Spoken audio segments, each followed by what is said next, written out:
इस वक्त बड़ी खबर आ रही है। कांग्रेस लीडर हार्दिक पटेल के लिए एक बड़ा झटका। हार्दिक पटेल लोकसभा चुनाव नहीं लड़ेंगे। हार्दिक पटेल ने आज अपनी अर्जी पर सुप्रीम कोर्ट से समाअत की मांग नहीं की। इससे पहले सुप्रीम कोर्ट ने जल्द समाअत करने से इनकार कर दिया था। आज लोकसभा चुनाव के तीसरे मरहले के लिए नामजदगी का आखिरी दिन है। हार्दिक पटेल ने गुजरात हाईकोर्ट के फैसले के खिलाफ सुप्रीम कोर्ट में अर्जी दाखिल की थी।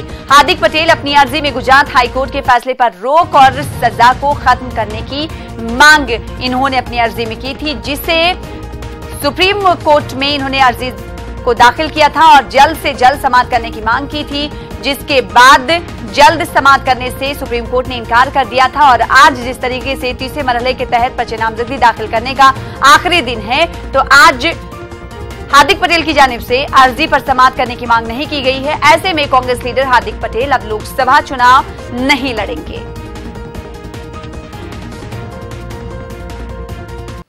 उधर तृणमूल कांग्रेस सदर ममता बनर्जी आज आसाम से अपनी पार्टी उम्मीदवारों के लिए चुनाव मुहिम शुरू करने जा रही है। ममता बनर्जी आसाम के जिला डुबरी से लोकसभा चुनावी मुहिम का आगाज करेंगी।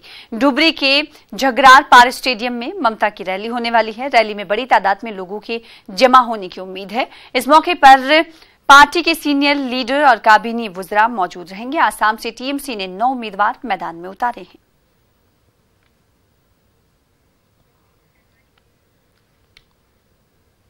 कर्नाटक के हल्के लोकसभा गुलबर्गा से कांग्रेस उम्मीदवार मल्लिकार्जुन खड़गे ने गुज़िश्ता शब दरगाह हजरत ख्वाजा बंदा नवाज की जियारत की।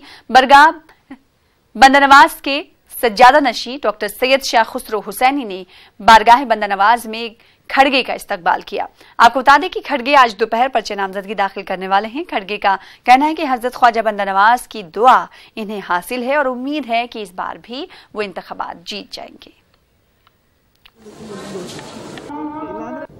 साहिब की दुआ और ख्वाजा बंदा नवाज के दर्शन लेके मैं अपने नॉमिनेशन भरने जा रहा हूँ। इसी तरह से जितने भी बुजुर्ग हमारे गुलबर्गे में हैं, चाहे शरण बसव पापा हो, चाहे दूसरे जितने भी बुजुर्ग लोग हैं, उनके ब्लेसिंग को लेकर मैं नॉमिनेशन भर रहा हूँ।